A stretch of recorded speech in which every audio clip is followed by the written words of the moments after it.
इराणकडून अमेरिकेच्या कंपन्यांवर हल्ले सुरूच आहेत। बहारीनमधल्या अमेझॉन कंपनीच्या AWS इमारतीवर हल्ला करण्यात आला। 18 कंपन्यांवर आजपासून हल्ले करू अशी इराणनं काल धमकी दिली होती। हल्ला केलेल्या इमारतीत बॅटलको या दळणवळण कंपनीचं देखील कार्यालय आहे। बहारीनमधल्या अमेझॉनच्या हेडक्वार्टरवर इराणनं हा हल्ला चढवलाय। हल्ल्यानंतर अमेझॉनचं काम हे पूर्णपणे ठप्प झालंय। आपण याबद्दल अधिकचं विश्लेषण जाणून घेऊयात। नितीन रोंघे परराष्ट्र विषयाचे अभ्यासक आहेत आपल्यासोबत। सर, स्वागत आहे एबीपी माझामध्ये। एकीकडे युद्धविराम कधी मिळेल याकडे सगळ्यांचं लक्ष लागलेलं असताना पुन्हा एकदा हे हल्ले केले जात आहेत। या सगळ्याकडे कसं पाहताय आणि आता तर थेट अमेझॉन कंपनीच्याच इमारतीवर हल्ला चढवलाय। या सगळ्याकडे कसं पाहायचं? 18 कंपन्यांना लक्ष्य करू असं इराणनं काल देखील धमकी दिली होती। दीपक जी, हे काही नवीन नाही आहे। जे इराणने सांगितलं ते त्यांनी करून दाखवलेलं आहे। गेल्या 2-3 दिवसांपासून जे तुम्ही बाकी मुवमेंट्स बघाल तर एक गोष्ट लक्षात येईल की अमेरिकेने आता आपलं सैन्य इराणमध्ये धाडायला सुरुवात केलेली आहे। आधी त्यांनी 10,000 नेव्ही सील्स म्हणाले होते, आता संख्या वाढत जाते आहे। दुसरं एक गोष्ट लक्षात घ्या की हे जे काही होत आहे त्याच्यात इराणला हे युद्ध लढायचं नाही आहे। इराणला हे युद्ध खूप एक्सटेंड करायचं आहे, म्हणजे त्यांना बरेच दिवस यांना हे युद्ध चालवायचं आहे। त्यामुळे नजीकच्या काळात हे युद्ध बंद होईल अशी कोणाची अपेक्षा असेल तर हे अजिबात नाही आहे।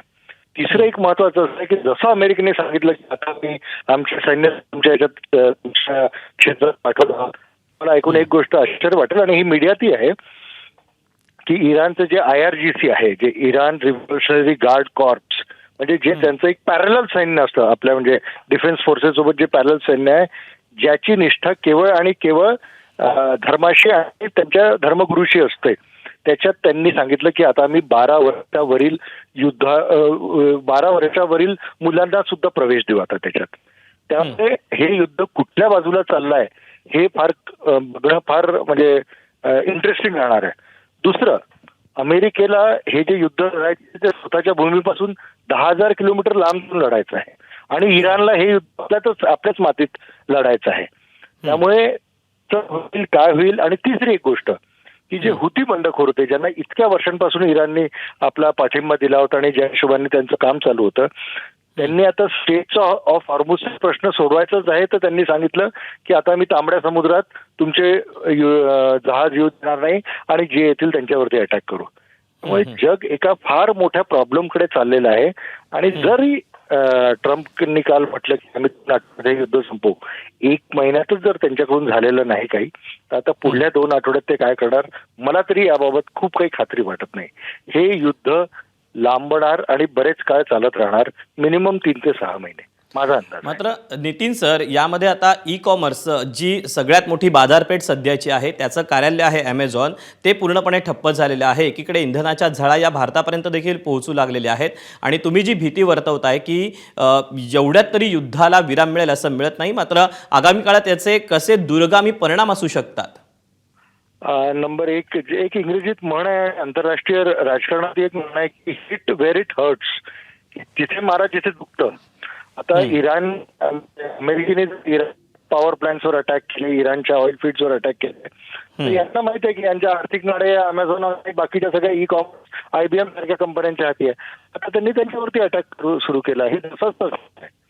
दुसरं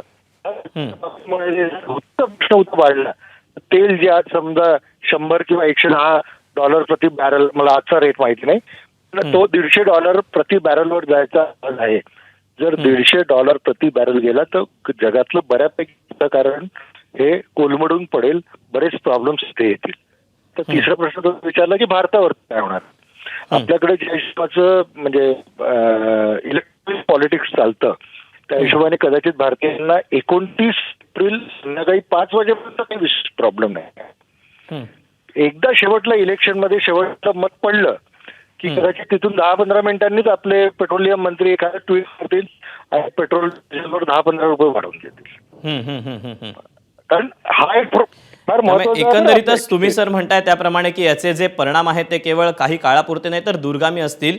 सर, तुर्तास धन्यवाद या सगळ्या सविस्तर विश्लेषणाबद्दल आणि माहितीबद्दल। एबीपी माझा, उघडा डोळे बघा नीट।